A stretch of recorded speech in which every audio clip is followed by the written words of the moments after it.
فاروق اعظم رضی اللہ تعالیٰ عنہ نے مقصد زندگی گزاری. خالق کائنات کے محبوب علیہ السلام نے جب دعا مانگی اللہم اعز الاسلام بعمر بن خطاب خاصتا، مالک و مولا عمر بن خطاب کے ذریعے خاص طور پر ہمیں عزت عطا فرما.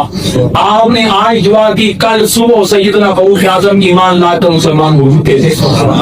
اور پھر اب جب اسلام لائے، ایک روایت کے اندر تو یہ بھی ہے اللہم اعزنی باحب ہذین الرجلین الیک بابی جہل وبی عمر بن الخطاب.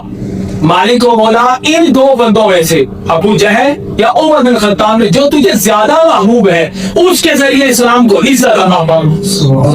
اب آپ نے نبی پاک نے یہ دعا مانگی تو صبح حضرت عمر فاروق مسلمان ہوں گے.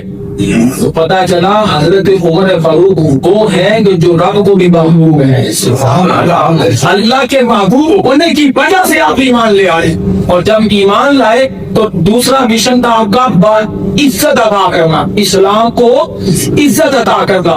آپ سیرت فاروق اعظم اٹھا کر دیکھیے، آپ کو ایک لباس میں زندگی گزارنا ضرور ملے گا، آپ کو آپ کے لباس پر پابند کاری ضرور ملے گی، آپ کو فتنہ پروں کے اعتراضات آپ پر ضرور ملے گے، لیکن کبھی بھی جب سے آپ اسلام لائے ہیں اسلام میں کمزوری کبھی نہیں نظر آئے گی، بلکہ اسلام کی فتوحات بڑھتی بھی نظر آئے گی. حضرت عبداللہ بن مسعود رضی اللہ تعالیٰ عنہ روایت کرتے ہیں کہ جب سے حضرت فاروق اعظم نے اسلام قبول کیا ہے اس وقت سے لے کر ایک دن بھی اسلام مغلوب نہیں ہوا بلکہ غلبہ ہی اختیار کرتا ہے.